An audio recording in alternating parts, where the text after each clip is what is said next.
welcome back. This evening we're talking with Jarrett Krosoczka. I want to thank him for having his name pronounced out so I don't mess it up. But he is the creator of the crime-fighting lunch lady series for young readers, and it's always looking for all ages books. Then this kind of caught my attention. So why don't we bring him in and we'll find out about him and his work. Hey, Chad, how are you? How's it going? It's going okay. It's going okay. It's going okay. So before we get started, how did you get into comics? Or do you remember maybe the first one you read, or even if it was just like a you know newspaper strip or something? Yeah, for me, it was the newspapers. It was, it was absolutely that newspaper section of the paper. I mean, the comic section of the newspaper. And I so remember, the excitement I would get every evening when my grandfather, he would come in after work and he would put the newspaper down on the table, and I would just run and grab it and go right to the comic section. And I always go, like Snoopy, Garfield, Calvin and Hobbes when that came around. And it all kind of it whittled down there until it got to like the serialized comics that I didn't understand, but I was just desperate for some comics. The Phantom, The Phantom, and what was her name? Tracy Morgan, or Trace, something like that. It was, I know Brooke Shields played her in a movie in the 90s. I remember when Batman 89 hit, like they were just taking any kind of intellectual property and trying to turn it, of comics, and trying to turn it into a movie. It'll come to me later. And so did that kind of lead into other comic books or anything like that? I was reading those comics. I was collecting the treasuries every year, like the Garfield treasuries, the Charlie Brown treasuries.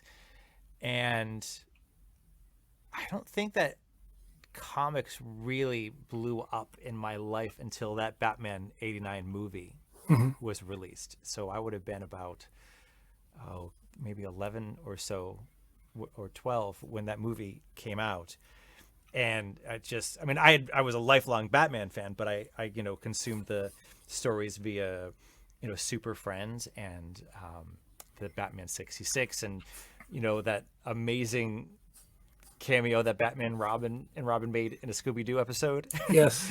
and so I think we're the same age. yeah, and so that it's the other media that got me into comics initially, and I remember walking out of that theater and I could not get enough Batman in my life. I was going to the comic book store once a month. I was collecting the trading cards, and my love of Batman then led me to getting into the Spider-Man monthlies and X-Men. And for me, jumping into X-Men was when the Jim Lee did the gold and blue teams, and that would have been, was that, I can't ever remember if that was before or after the animated series, or maybe they debuted around the same time. Yeah, I think it was early '90s, or It was definitely, they were both early '90s. I just, or perhaps there was just synergy because like their uniforms were much like the uniforms that Jim Lee drew. pockets. Yeah. You get a lot of pockets. So, what inspired you to kind of start doing this on your own? I mean, it's all I ever wanted to do, right? So I'd come home from school and I would draw, and I would make my own little comics, and I would make my own comic strips. And when I was in ninth grade, I had this VHS tape. I can't remember the name of the cartoonist, but it's essentially what kids have on YouTube now, right? It was like this. There's this VHS tape that you had to send away for, and this cartoonist shared how he made comics. He talked about how he got syndicated.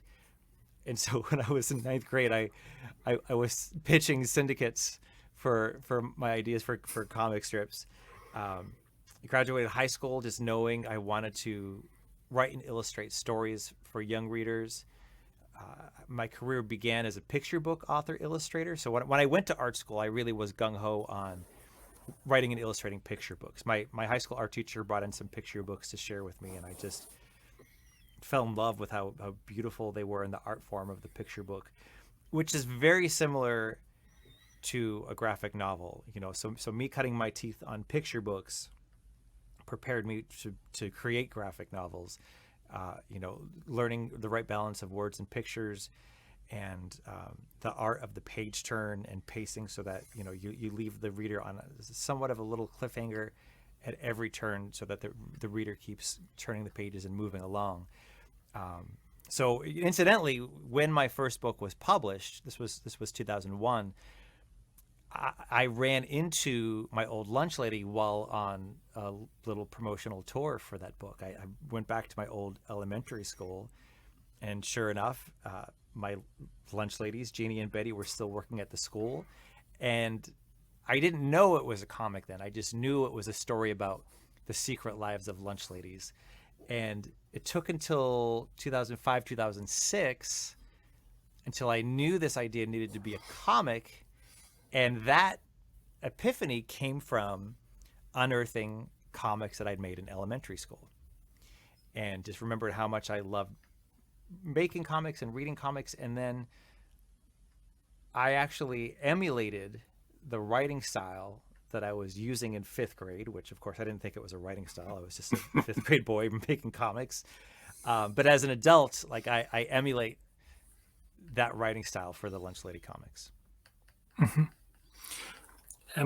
So you've kind of went into the origins of the the series. What there's 5 books out? 4?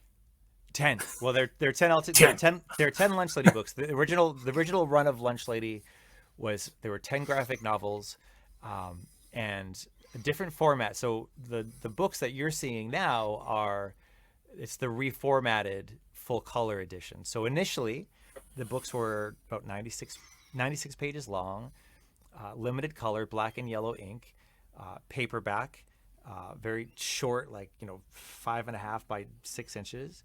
And after making 10 books year after year after year, doing a couple per year, I had so many other ideas that I wanted to explore creatively. And so I put the Lunch Lady on hiatus, but I continued to think about her and draw her and present how I wrote the books to elementary schools and bookstores. And my publisher called a couple years ago to say, we'd really love for you to come back and make some more. Would you be interested? And I was psyched, because that's kind of what I was waiting for. I wanted them to be super psyched about it. And Mm-hmm. So what we're doing, because now it's a new format, because when these books were first published in the late O's, publishers, they weren't all that, when I say publishers, I mean children's book publishers, like your Scholastic and Random House. They weren't so sure if graphic novels would work in the markets that they were used to working in, your bookstores, your school libraries, your public libraries. And so they printed the books in limited color, because they didn't want to invest in the production of full color. And the market has changed quite a bit since then. And so the new books will be in a different format, so we're bringing the old books up to this new format. So since the new books are twice as long, there are 2 of the original books in each volume in what we're calling the 2-for-1 special series. Mm-hmm. Now, have you going back and looking at this, have you seen how how maybe you've grown as a creator in the process from the first Lunch Lady story to now? Yeah, well, I put a pause on the Lunch Lady books, because the Lunch Lady books are campy and silly, right? You can certainly glean deeper meaning in them, but they're meant to be just breezy camp and fun. And I set them aside because I worked on a chapter book series that was a little heavier. Although that series is called Platypus Police Squad, it was a much more involved psychological piece. I'm in. Yeah, it's it's kind of like Lethal Weapon meets Frog and Toad are friends. Basically, it's like but set in like this real gritty city. And I did a couple arcs in the Jedi Academy series for Star Yeah. Wars, and I wrote a graphic memoir called Hey Kiddo, which was so different because that is an intense book that recounts my dealing and grappling with my mother's addiction to heroin and how I use art to save me. And it's filled with all the cuss words my grandmother would say when she was sober and drunk. And now that I'm going back to making Lunch Lady books, I actually have to tap back into the more simplistic camp because that's what a Lunch Lady book is. That's what readers expect from a Lunch Lady book. Were you were you surprised that the how the Lunch Lady series was, accepted by the general public? I mean, it's an interesting concept because it's somebody in the school that you really don't think about all that Yeah. much.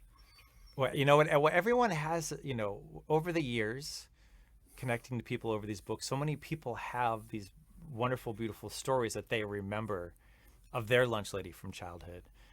And I'm thrilled that people connected with it, and I worked really hard. Like that first year the book was published, I visited 120 schools, libraries, conferences, conventions. I mean, that really was sort of my like Eminem 8 Mile moment where that was my shot. I had this picture book career behind me. I was still making picture books. This was a way to sort of reintroduce myself to the children's literature community in a different way.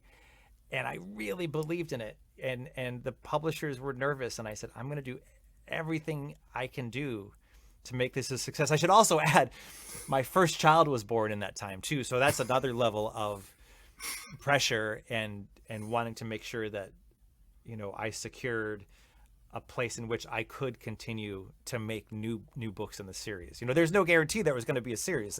It launched with 2 books, which is great, but it's still, there was a lot riding on that first year of publication. Hmm. Definitely, I can see that. So, um, you said you've gone around to schools and stuff like that. Do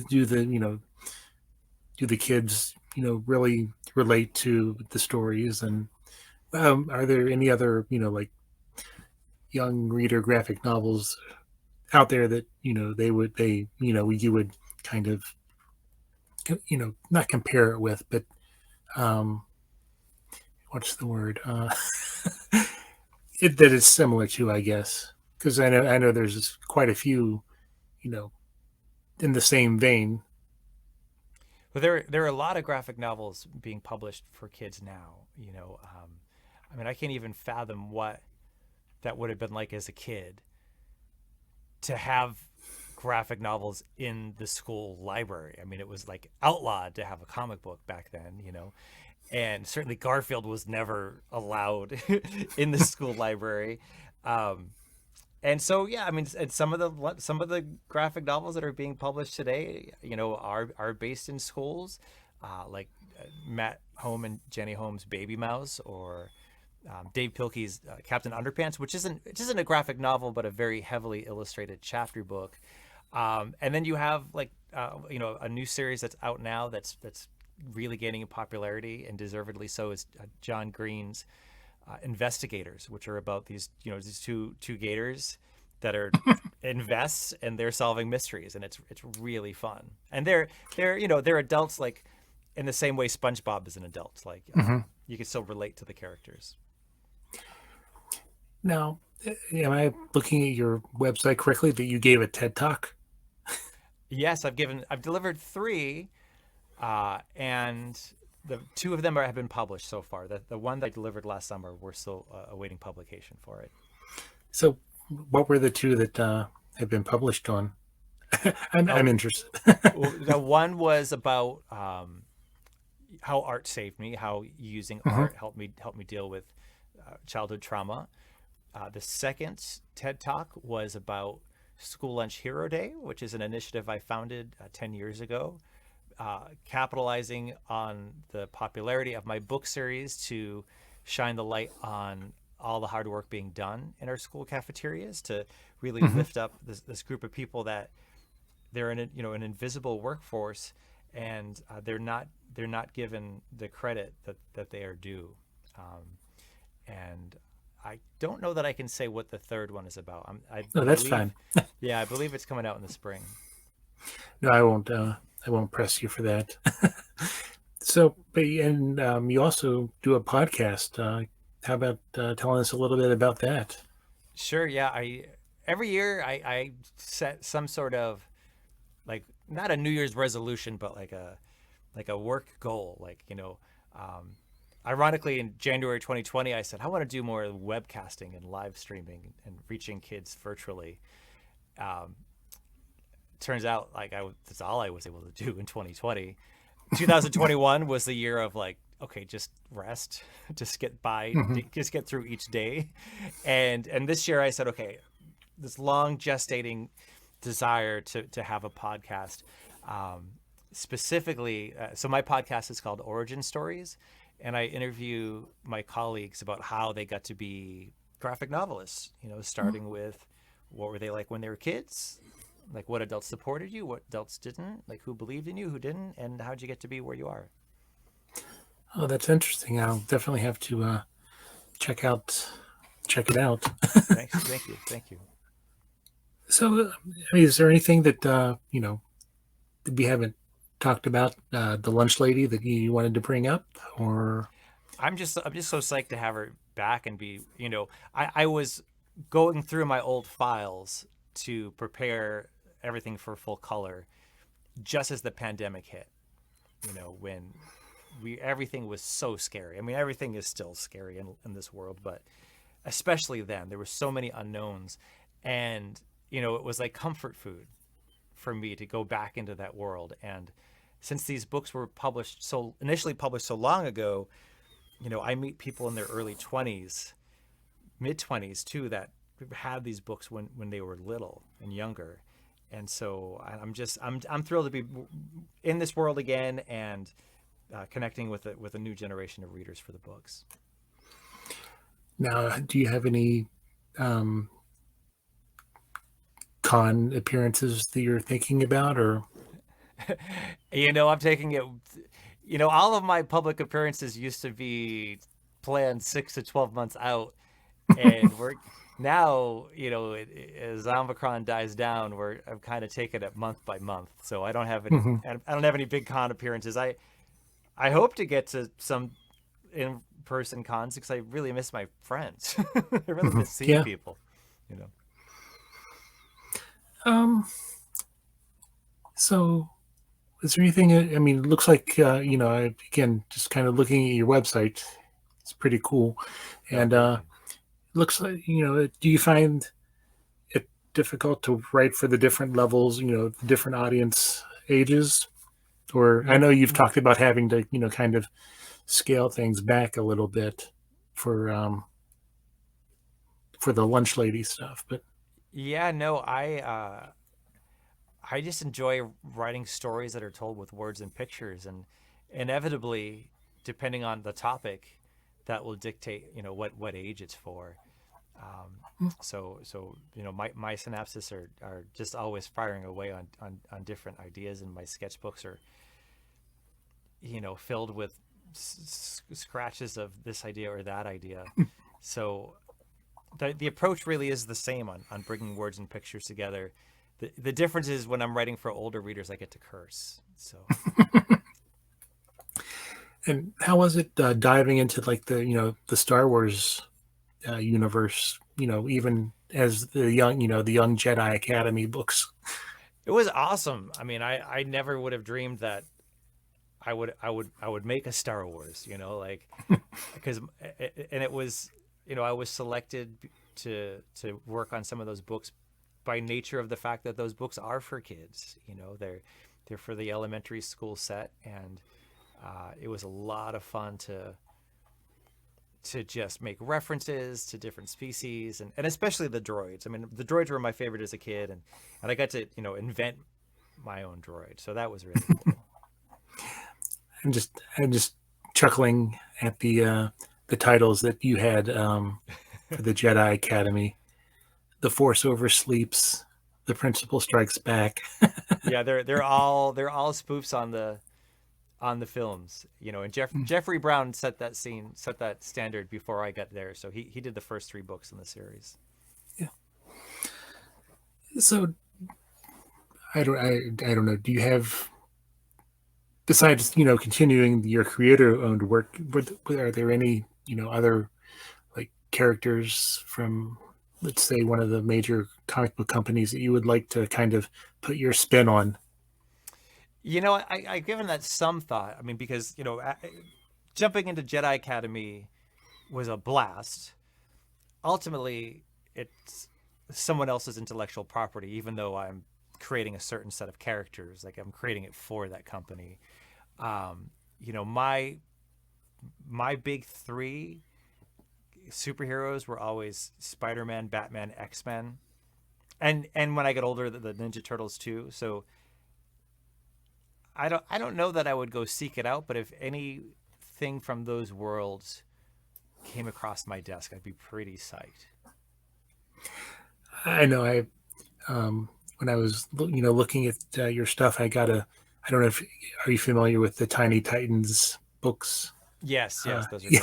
Yeah, Yeah. I kind of thought that your style and sense of humor would kind of lean towards something like that.